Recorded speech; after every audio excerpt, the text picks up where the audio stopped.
Thank you all for coming. My name is Harold Jansen. I get the honor of chairing the political science program, more importantly, the honor of getting to be Shayna's supervisor. So, undergraduate thesis is something that some of our students are brave enough to take on, and Shayna was one of them. And so in their fourth year, they will work on a particular project.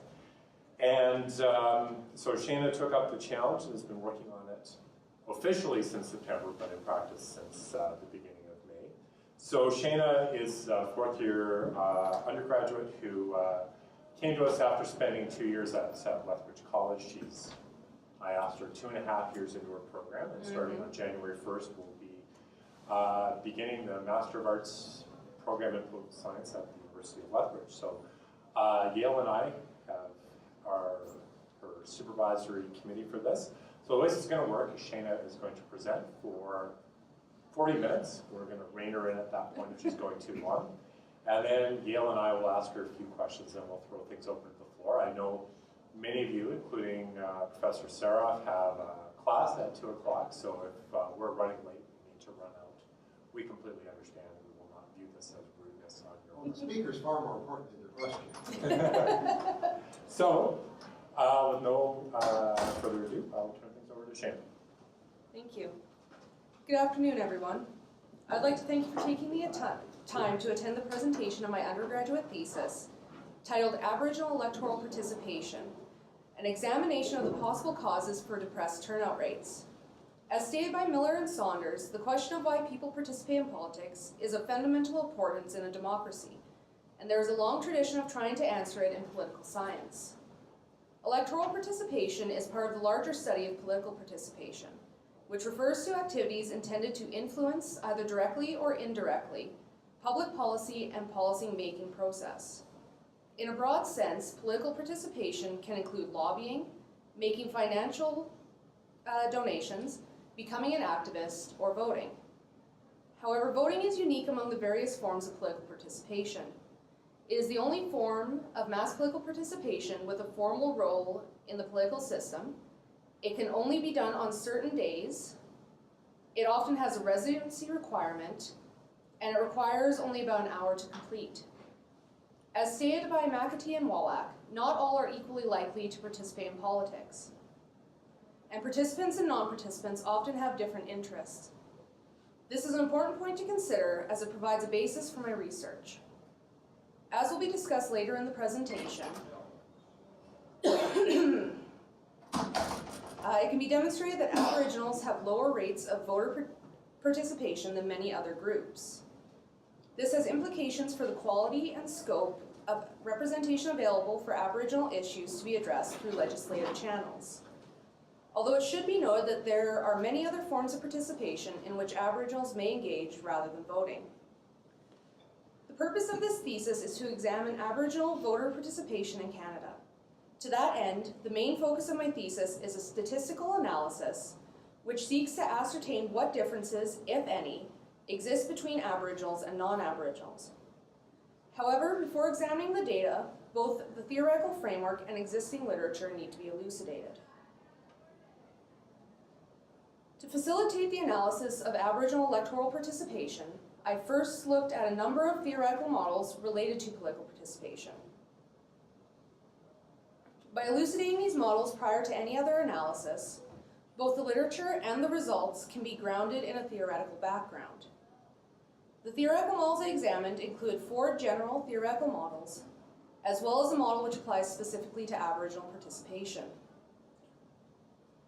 The first theoretical model related to political participation is the rational choice model, which is based on the assumption that all voters act rationally in politics, seeking to maximize the utility of their vote and achieve the greatest personal gain. This model arose out of economic schools of thought and is often expressed as an equation, showing the relationship between individual benefits received, the cost of participation, and the probability of casting a decisive vote.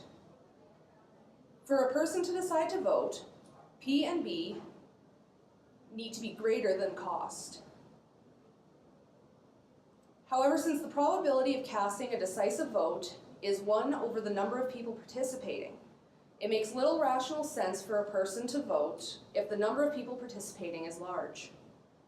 Expected individual benefits also tend to be small in the case of large elections, and will vary based on what political party the voter supports, as well as the relevant election issues.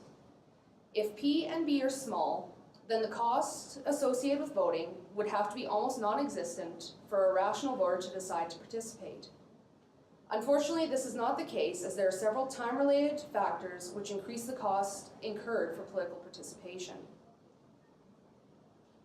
The next theoretical model I examined is the resource model, which focuses on the availability of resources to cover the costs associated with political participation. This model is premised on the assumption that some people are better equipped to bear the costs associated with participation than are others. The resource model moves beyond traditional measures of participation based on socioeconomic status and looks at the availability of free time, money, and the civic skills necessary to participate in a wide range of political activities. This makes the resource model useful for explaining both individual differences and the differences between social groups. In the context of the resource model, money refers to the financial resources available to a person, which helps enable participation, and time refers to the free time available after work, family obligations, and self-care. Civic skills are related to communications and organizational capacities that are essential to political activity. There are some issues to consider when applying the resource model to electoral participation. First, resources, especially time and money, are less likely to be a major determining factor in a person's decision to vote, although civic skills are likely to have the biggest impact of the three, as a person's perception of their own abilities to understand and participate in the election likely matter more than monetary or temporal costs. Second, Miller and Saunders warn that resources do a good job of explaining participation between individuals, but they are less effective at explaining participation within individuals due to the stability of the measures across election cycles. The next theoretical model, mobilization, explains political participation through the pressure exerted by social networks for people to behave as a member of a group rather than as an individual. Those who lack an interest in and the personal resources for participation often require additional and more specific incentives to become politically active. Mobilization through personal contact is a very useful source of incentive for them. For this thesis, I look specifically at elite mobilization, which is how, when, and why political elites choose to mobilize citizens into political life. Elite mobilization is a strategic effort in which elites attempt to mobilize their supporters to produce the largest possible mobilization at the smallest possible cost. However, campaigns tend to target those who are more educated, wealthier, strongly partisan, and have previously voted. In other words, those who are already predisposed to vote.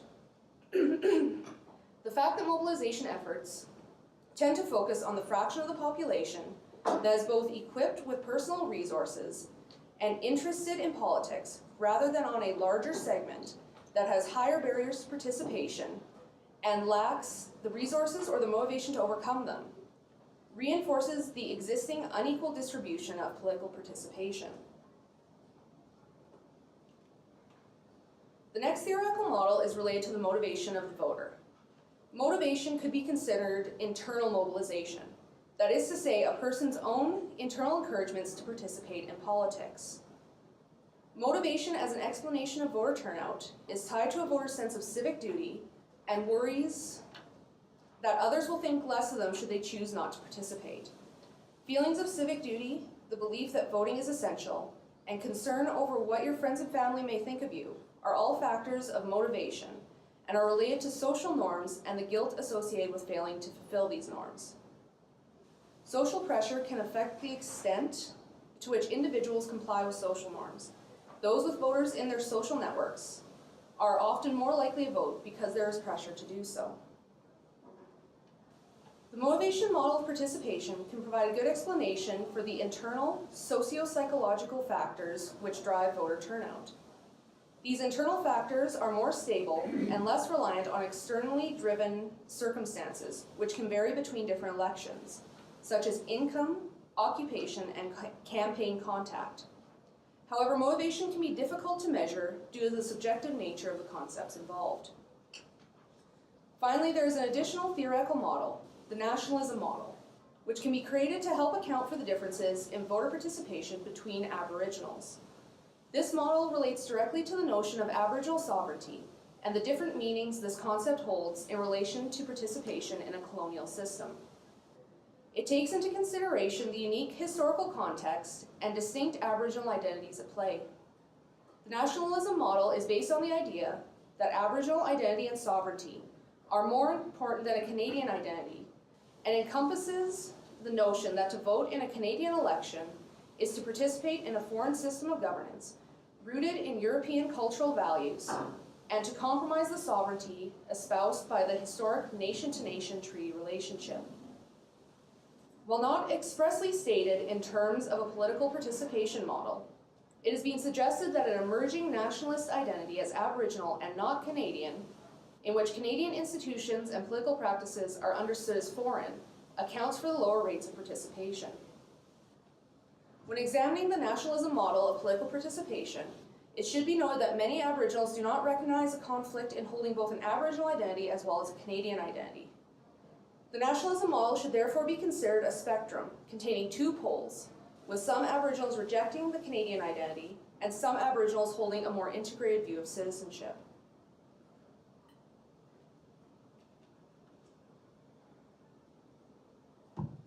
Having established a theoretical structure from which to work, the existing literature on Aboriginal voter participation can now be reviewed. While there are many interesting connections to be made in the literature, I want to highlight a couple key findings which are pertinent for my thesis. First, the review of the limited literature available shows that the focus has largely been on determining whether or not Aboriginals do indeed vote at lower rates than non-Aboriginals, rather than suggesting a reason for this difference. Next, several authors noted that while Aboriginal turnout in both federal and provincial elections remains low, band elections have often had much higher voter turnout. Two justifications can be offered for this finding. First, band elections often have immediacy when compared to other levels of government. Therefore, the higher turnout in band elections could be attributed to the importance of band policies and politics on the lives of First Nations people living on reserve. Second, band elections, while being colonial structures, are deeply embedded within the Aboriginal communities. The Band Council is comprised of members of the local Aboriginal community and is therefore an extension of the community for the purposes of making decisions. The third point worth noting is that a majority of the literature focuses on an emerging Aboriginal nationalism as a cause for the greater decline in participation rates. As stated earlier, federal and provincial turnout rates could be attributed to a declining sense of Canadian identity, which is in line with the nationalism theory of Aboriginal participation. However, there has been no empirical evidence offered to support the impact of nationalism on Aboriginal participation rates. In fact, 3 of the articles explicitly rejected the notion that nationalism is likely to affect turnout rates. The fourth point worth noting is that the general theoretical models of voter participation are rarely covered explicitly in the Aboriginal literature. However, there is an implicit thread which focuses on 2 of the previously discussed theoretical models. First, most of the existing discussion fit with the resource model of participation and discusses a lack of resources, specifically income and educational attainment, as possible explanations for the low levels of Aboriginal participation. Second, a couple authors suggest that the limited participation is a symptom of socio-psychological factors. That is to say, Aboriginals are less likely to have the internal efficacy or feel that voting is a civic duty. This is in line with the motivation model. These 3 key findings from the literature suggest a general consensus within academia that there are 3 main causes for the low levels of Aboriginal participation. The first is tied to an emerging Aboriginal nationalism. The second is tied to the lower socioeconomic status of Aboriginals. And finally, the third is tied to the lower levels of motivation within the Aboriginal population. While there has been research on whether Aboriginals do in fact participate electorally at lower levels than non-Aboriginals, there is yet to be a concerted attempt to determine the reasons for this low participation through quantitative research, likely due to the fact that it's difficult to collect a large representative sample using traditional random sampling methods. It is with this gap in mind that my presentation now turns to my analysis. The goal of this analysis is to ascertain which of the previously identified models provides the best possible explanation for the lower participation rates of Aboriginals using a quantitative survey methodology. Before looking at the research design and participants, the hypotheses being tested need to be outlined. The first question to be determined is whether the dataset demonstrates that Aboriginal respondents do indeed vote at lower rates than non-Aboriginal respondents. Without testing this question, it would be difficult to approach the remaining hypotheses, as they are predicated on the assumption that there is a difference between Aboriginals and non-Aboriginals. The second hypothesis that will be tested is whether the resources necessary for electoral participation account for the different levels of electoral participation. Using the factors suggested by the literature, I look at financial resources and civic skills. Financial resources are often measured through annual family income. Civic skills, however, are more difficult to measure. While not a perfect analog, educational attainment can provide a workable measure for civic skills on the assumption that these skills are learned throughout life. The next hypothesis is whether a lack of mobilization accounts for the differing levels of electoral participation. Elite mobilization is likely to be a valid factor for the explanation of lower voter turnout. As discussed previously, Aboriginals are less likely to have the voting history and resources which would signal elites to mobilize them. The next hypothesis is whether a lack of motivation accounts for the differing levels of participation. Several authors have pointed to socio-psychological factors as an explanation for the difference between Aboriginals and non-Aboriginals. These factors are in line with the motivation model discussed in the theoretical literature. Next, the thesis tests whether a lack of confidence accounts for the differing levels of electoral participation. While not covered in the theoretical literature, it is possible that the history of Aboriginal state relations in Canada has created an environment in which there is a disconnect between Aboriginals and government institutions. The final hypothesis deals exclusively with Aboriginals, Aboriginal respondents, and looks at intra-group differences. This hypothesis tests whether Aboriginal respondents are more likely to identify with nationalism, which has been previously identified by several authors. Specifically, it asks whether Aboriginal non-voters are more likely to subscribe to the nationalism perspective than are Aboriginal voters. In order to test the hypotheses, data was collected through an online survey instrument, which was distributed through several channels using the Polldaddy online survey platform. Respondents were also able to share a link with friends and family. Responses were collected between May 29th and July 14th, 2017. During this period, a total of 320 people responded to the survey request. Due to the distribution channels used during the survey period, the data collected creates a voluntary sample, one based on those who have self-selected to participate in the study. It is important to note that this methodology creates difficulty in generalizing any possible findings to the general population due to a lack of random sampling, which means that the sample may not be representative of the actual population. Turning to a description of the participants themselves, the final sample produced a dataset with 1/5 of the respondents identifying as Aboriginal. The sample produced was also fairly young, with a median age of 37 years, although the most common response given was 22 years. The vast majority of respondents also reside in Alberta, and finally, a large majority of the respondents stated that they voted in the 2015 federal election, 87.3% of the respondents.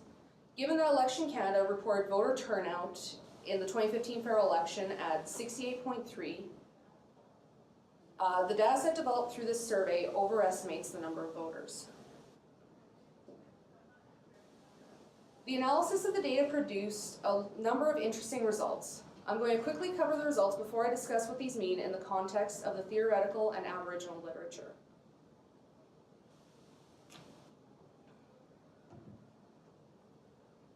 This first table shows the association between Aboriginal identity and voting within my sample.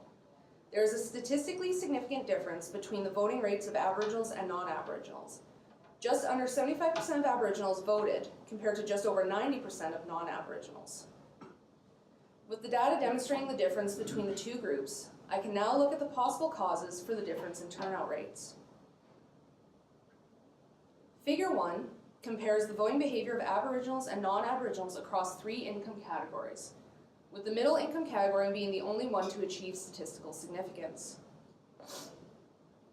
Looking at the low income group, we see a slight difference, which shows that low income Aboriginals are less likely to vote than non-Aboriginals. The second grouping shows the relationship between Aboriginal identity and voting for middle income earners. Here again, we see that Aboriginals are less likely to vote than non-Aboriginals, although the difference between the two groups is greater than was seen at the low income earners. Finally, the third grouping shows the relationship between identity and voting for high income earners. It is possible to see that Aboriginals were less likely to vote than were non-Aboriginals again. The data demonstrates that those who have higher income are more likely to vote than those with lower income. This is consistent with the literature. However, the data also demonstrates that Aboriginal respondents, regardless of income category, are still less likely to vote than non-Aboriginal respondents. Figure 2 compares the voting behavior of Aboriginals and non-Aboriginals based on whether or not the respondent has a university degree. The first grouping shows the relationship between Aboriginal identity and voting for those without a university degree. Aboriginals without a degree are much less likely to indicate they voted than were the non-Aboriginals. This relationship shows a high degree of statistical significance. The second grouping shows the relationship between identity and voting for those with a university degree. And Aboriginals with a degree were more likely to report voting than non-Aboriginals, although this finding was not statistically significant. Comparing the two groups suggests that obtaining a post-secondary degree is an equalizer in voting behavior between Aboriginals and non-Aboriginals. However, education fails to explain the persistent gap in participation rates, especially for those without a degree. Figure 3 shows the differences in mean index scores for Aboriginals and non-Aboriginals for 3 measures: confidence, elite mobilization, and motivation. All 3 groupings achieve statistical significance. First, Aboriginal respondents displayed less confidence in political and governmental institutions than did the non-Aboriginal respondents. Second, Aboriginal respondents also scored lower on the index measuring elite mobilization. Finally, the largest difference in mean scores between Aboriginals and non-Aboriginals was seen in the index of motivation. Looking at the overall figure, Aboriginals scored negatively on all measures, indicating low levels of confidence, mobilization, and motivation. While this next figure doesn't address Aboriginals specifically, it is important for the discussion of the results. Without going into too much detail, Figure 4 shows the mean scores on the indices for voters and non-voters. In this analysis, only the motivation grouping achieves statistical significance. However, there is a difference in all 3 measures, with non-voters scoring lower on the measure than voters, and the motivation group showing the largest difference between the 2 groups. The final analysis looks at the differences between Aboriginal voters and non-voters, Figure 5, while comparing this to the differences between non-Aboriginal voters and non-voters, Figure 6. The first thing to note is that Aboriginal non-voters show less confidence than do Aboriginal voters, although both Aboriginal groups demonstrate lower levels of confidence on the scale than either group of non-Aboriginals. The second interesting point is that the difference between the elite mobilization index for the 2 Aboriginal groups is small, and likely a result of variation within the sample itself. It is worth noting that both Aboriginal groups did score lower on the elite mobilization measure when compared to the non-Aboriginal respondents, regardless of whether they voted or not. A third point is that Aboriginal non-voters also scored lower on the motivation index than voting Aboriginals, with both groups again scoring lower than their non-Aboriginal counterparts. The final comparison between Aboriginal voters and non-voters is on the mean scores related to the nationalism index. However, this cannot be compared to the non-Aboriginal respondents because some of the questions used to create the nationalism index were asked only of the Aboriginal respondents. Be that as it may, the results are interesting. Aboriginal voters scored lower on the nationalism index than did non-voters.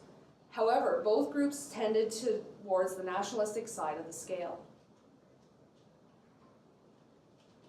The final analysis I completed looked at how closely related my indices were to each other for Aboriginal respondents. In the interest of time, I won't go into detail about the correlation scores. However, I will briefly cover the implications in my discussion.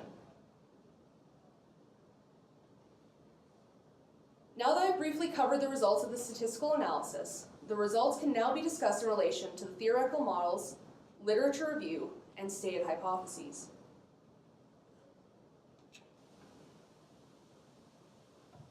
In answering the first hypothesis, the analysis demonstrated that there is a difference between voter participation of Aboriginal and non-Aboriginal participants, even taking into account concerns over methodology and sample size.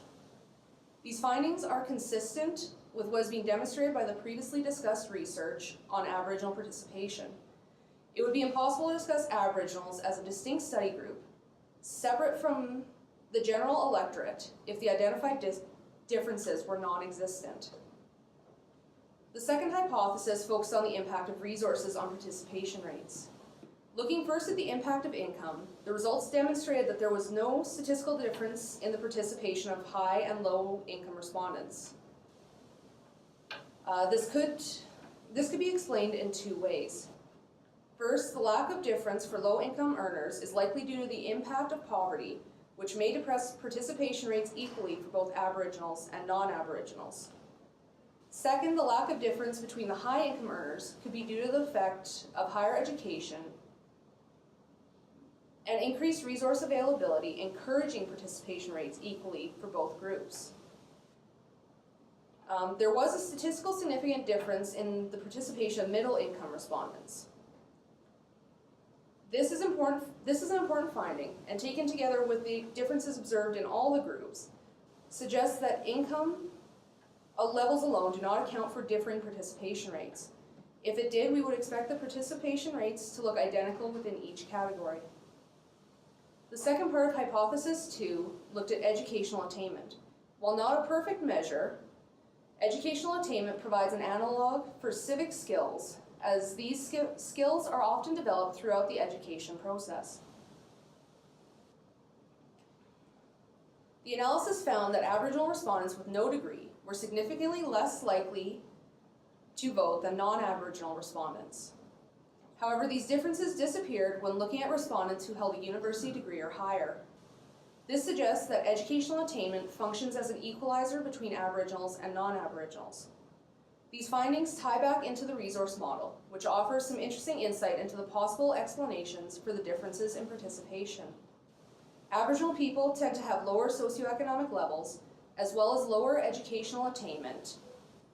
It is possible that an increase in socioeconomic indicators could improve Aboriginal turnout. This is supported by the results seen for respondents with a university degree or higher. The third hypothesis looked at the role of elite mobilization in driving Aboriginal participation, which the literature on Aboriginal participation failed to mention as a possible cause. Looking at the differences between Aboriginals and non-Aboriginals, we see that Aboriginals are less likely to report elite mobilization than are non-Aboriginals.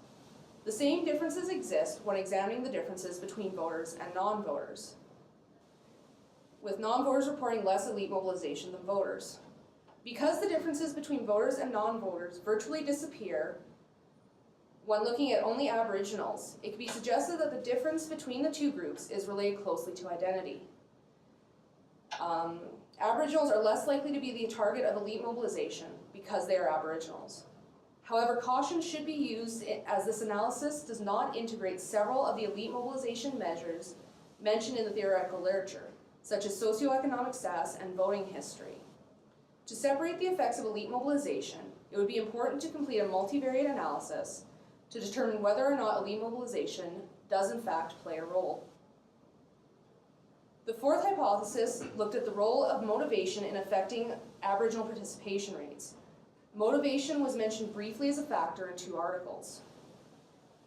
Looking first at the differences between Aboriginals and non-Aboriginals, there is an extremely significant difference in the reported motivation levels, with Aboriginal respondents scoring significantly lower. While it should be noted that non-voters also scored significantly lower on the motivation index than voters, the difference remained when examining only Aboriginal respondents.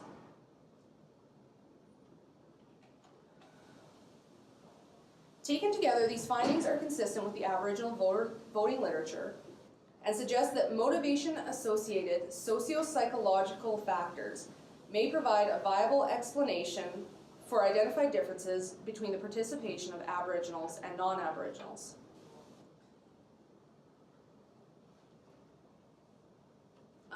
It could be suggested that the development of these factors can be traced back to the political socialization of the respondent. Without going into too much detail about the process, it is sufficient to note that political socialization begins early on in a person's life. The process of political socialization begins at home with the first norms and behaviors taught by the parents.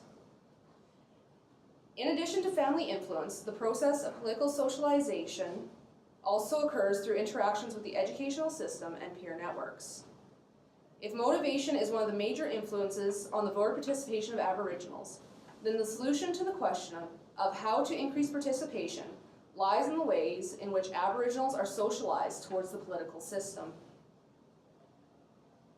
The fifth hypothesis examined the impact of institutional confidence on Aboriginal voter participation. Confidence in political institutions is not directly addressed in the theoretical literature, nor is confidence addressed in the Aboriginal voting literature. However, confidence in political institutions should be considered a valid concern due to Canada's colonial history. There is a significant difference between the confidence scores of Aboriginals and non-Aboriginals. Aboriginal respondents report less confidence in political institutions than do non-Aboriginal respondents. The differences between voters and non-voters are similar, albeit smaller. Non-voters report less confidence than do voters.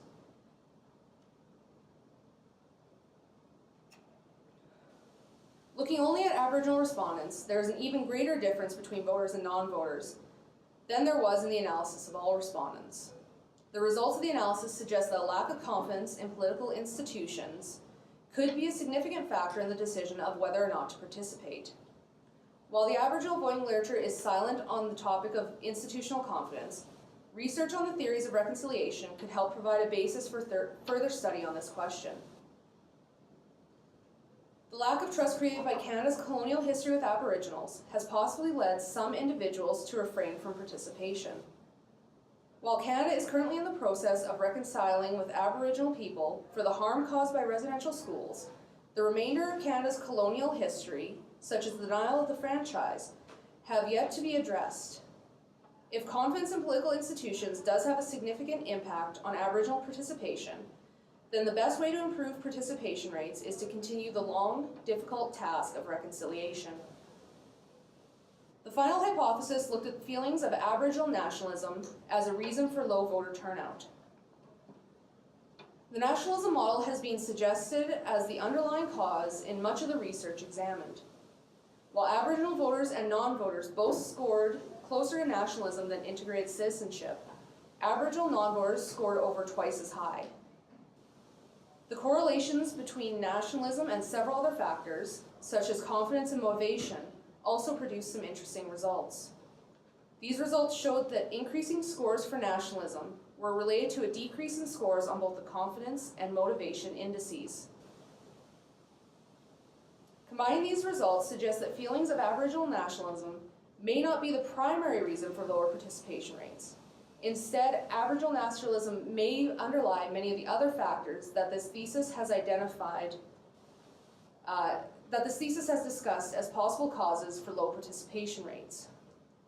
It could also be suggested that feelings of nationalism are closely tied to the political socialization of the respondent. The correlation of age and nationalism clearly shows that the older the respondent was, the higher the score on the nationalism index.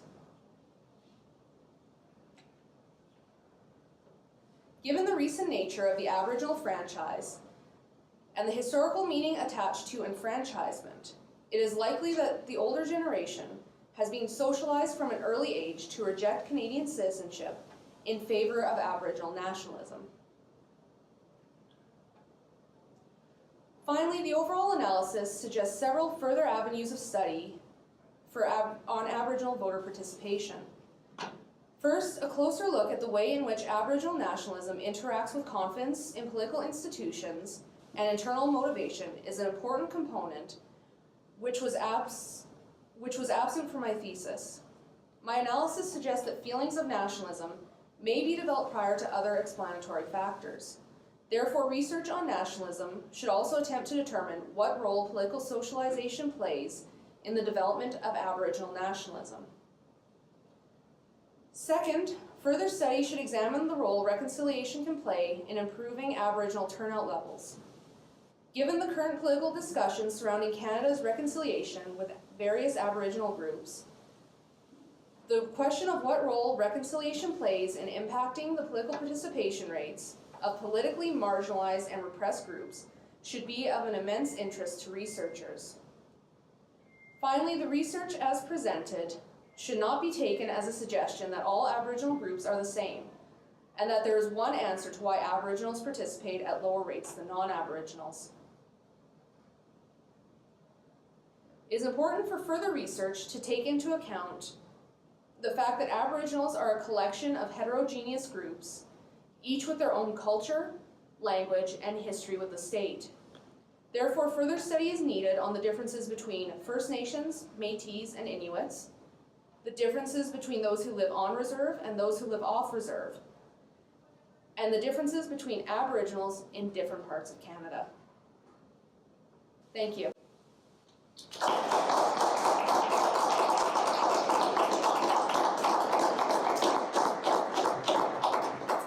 All right, thanks, Shayna. So Yale and I will each ask you two questions. We'll take turns. The question I'm going to ask you is, first of all, I'm going to commend you. This in the 16 years we've been doing undergraduate thesis, you're the first person to ever do the real survey, which is a huge amount of work.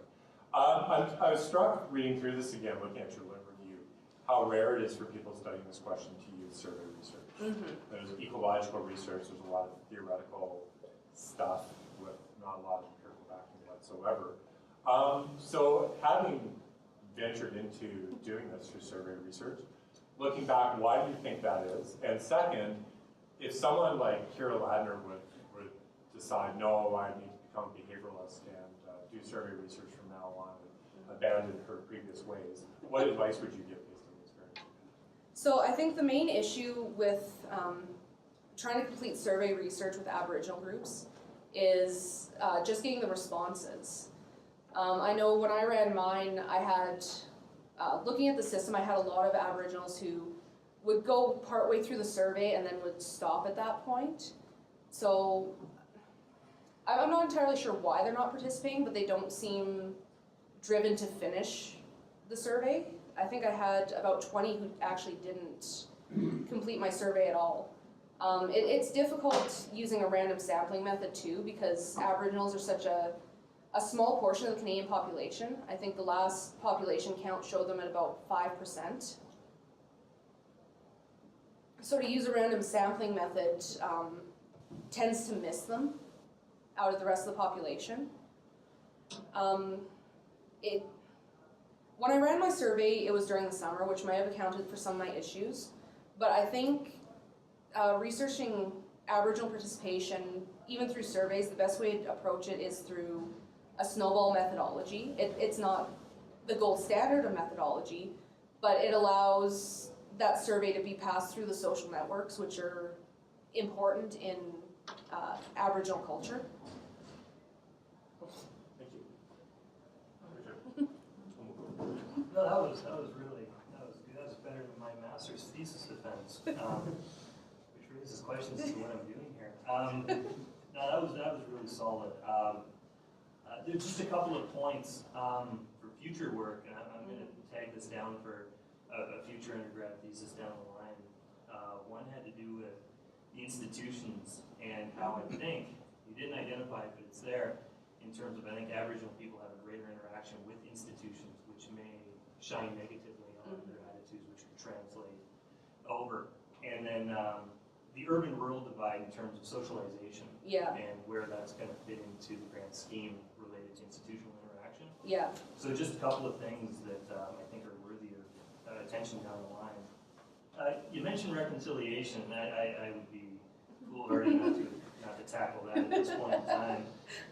And we've had you walked right into that. I know I did. We've been having this dialogue, and she's baiting me, so I don't know if reconciliation is about getting greater voter participation or voter turnout.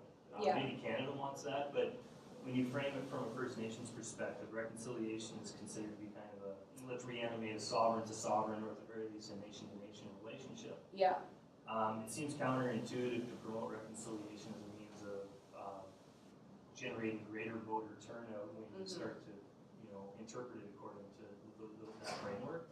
So how do you see reconciliation unfolding in that regard when really I don't think First Nations are promoting it as an increased voter turnout issue? When I mentioned reconciliation in my thesis, it has more to do with the idea that reconciliation is often touted as a way to improve trust in the existing structure. And several of the authors we've read in Reconciliation in the State have put this forward, that this trust is missing and reconciliation will help build it up. So when I mention reconciliation, I'm tying it directly to the idea of trust in political institutions. So if it builds the trust, and trust in institutions is one of the determining factors in participation, then if you increase the trust, it might also increase the participation. That's kind of the train of thought I've been going along. Now, whether it's actually going to work that way, or whether anybody actually wants it to work that way, are completely separate questions, but... Yeah, I'm just reflecting on the nationalism, the theme that we see and that's... in all of your data. And I don't know if, from a First Nations perspective, that would be the case. So I'm just trying to get you to stretch out into, draw some conclusions that I can start to see being threaded through your analysis, but not quite. And see, I'm looking at them very much as isolated pockets right now, rather than as the big picture. Okay. So maybe I do need to expand it a little more into that big picture idea.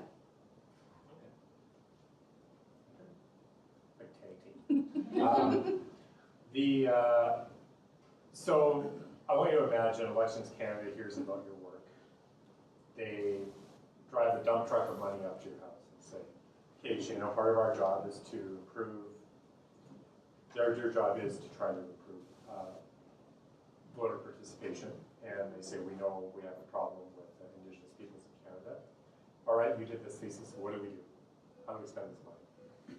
So the biggest thing I was struck by, and that kept kind of shining through in my research, was the idea of the internal motivation of wanting to participate, and how this kind of tracked back to the political socialization idea, how we teach this to people. So, the first thing I would do if hired is I'd want to take a look at how this socialization is playing out, and in what ways we can affect curriculum in education to make political participation more accessible to Aboriginal people, and maybe comes back to the trust in the institutions, bring that trust back, socialize people into taking part in this system. Because I also felt that nationalism kind of tracked back to that socialization factor as well. So I think socialization is a big part that needs to be looked at a little bit more. I guess what strikes me when I read this and reflect on it is how impervious so much of this is. You could throw all kinds of money at it and not make a dent, because we're talking about fundamental motivations and identity, Yeah, things that government programs really yeah, can't affect, like elections can't, well, if we extend the voting hours, they're really focused on. So it struck me what an intractable problem. this yeah, is. and I think this starts like very, very early on in a Yeah. person's life and it develops from there.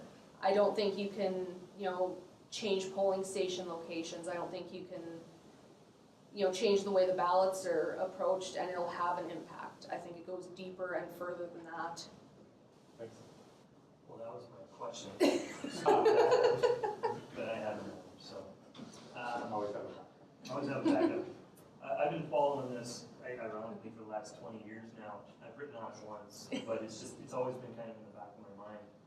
And when you take a look at some of the literature developed in the 1980s that talked about Aboriginal participation in voting, on reserve it tended to be aligned with band or societies. It was still family driven.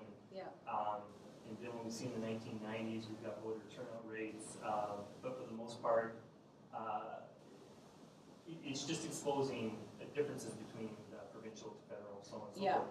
Then in the early 2000s is when we're starting to see this nationalism discourse pop up. Yeah. And since then, obviously in your data and other places, it's becoming a real issue. Mm-hmm. Now, is this a scholarly driven idea that's starting to gain traction in the communities?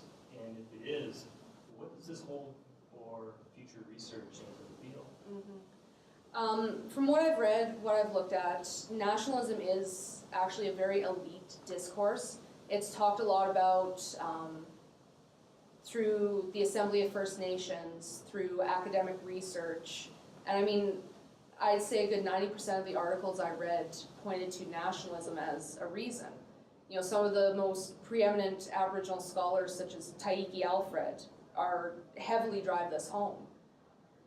The problem is, and I'm going to backtrack to a little bit of my other research from my independent study that I did last winter, a couple winters ago, that looked at the newspaper articles. And any newspaper articles I read that were written from more of a grassroots perspective didn't address nationalism at all.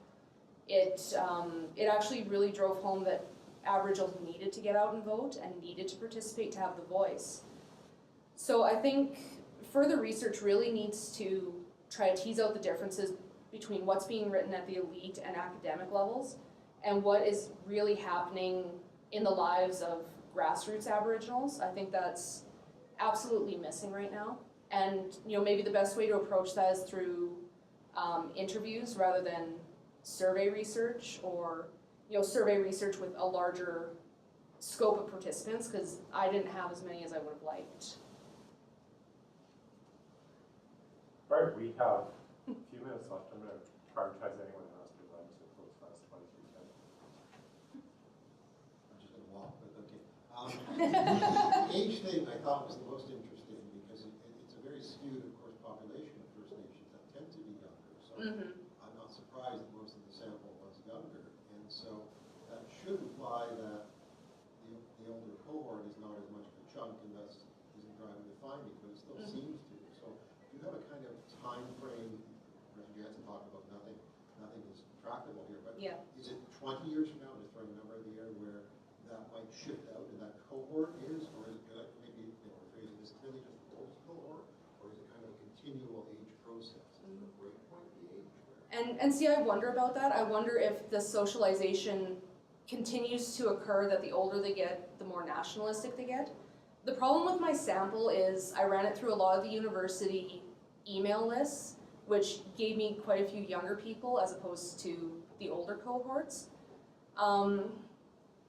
Really, I can't answer. I want to say that nationalism would maybe continue on. The older you get, the more nationalistic you get, but I really can't pinpoint that just yet. Maybe future research can help tease that piece out. Did you do any testing in your survey, or would you have had a statistically significant feedback as to the differences between on-reserve and off-reserve communities? Unfortunately, my sample was so small that I couldn't break it down. I did ask whether they lived on reserve or off reserve, but my sample size was so small, I wasn't going to be able to break it down quite that far. And given the reality of cycling between communities, did you have any way of controlling for that, or was it self-identification? It was self-identification. Thank you. Good question. Is there any evidence that voter participation rate will turn out higher if like an Aboriginal candidate is running?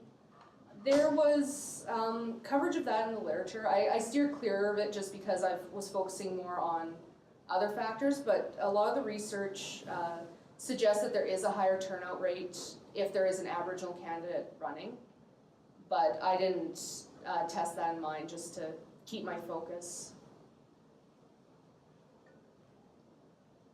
I don't quite have the question going in my head, so I'm hoping I'll get there. But with the truth and reconciliation, I understand like that the purpose of it isn't for voter turnout, but simply by fact of it's talked about much more often in Canadian culture. Like we have the books that are being done in the university as well as in the elementary schools, middle schools, and high schools. Like it's a hot topic now. Yeah. We've had somebody in Lethbridge run for mayor who is First Nation. Yeah. It's becoming more prominent because of that. In that way, could the truth and reconciliation end up being a major factor in the research then? Sorry. No, that's all right. Going against you. That's why we're here. I have major issues with the direction our Truth and Reconciliation Commission went, just because it solely focuses on the residential school system without addressing any of the other forms of systematic discrimination and assimilation policies. I think for reconciliation to really have a full effect, if it's going to, you have to include the other aspects: forced relocations, denial of the franchise, the continuing separation of children from their families, even nowadays. Until we fully reconcile for the entire breadth of the assimilation policies, I don't think reconciliation will have a real effect. Now, could the reconciliation we started in the conversations that started instigate participation, which would bring about that? Highly unlikely, Okay. because it's not viewed well from what we've talked about in reconciliation in the state. It's not viewed well by Aboriginals. It's not a good process, so I don't think it is going to have an impact. I'm just going to take a peek and make sure there aren't people lining up to get in. Stop. Carry on. Is there any other questions, or people have to leave? I think everybody's. We're good. How did you define your income? Sorry, let me go back because I don't have it in my.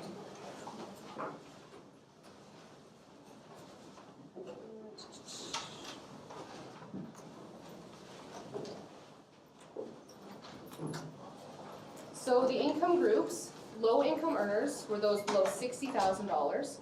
Middle income was $60,000 to just under $120,000, and high income earners were above $120,000. Are we talking about household? Yes. Thank you. And those are the breaks used in the Canada elections. Yeah. Okay. Any other questions? Well done. Going once, going twice. Thanks, Shannon. Thank you.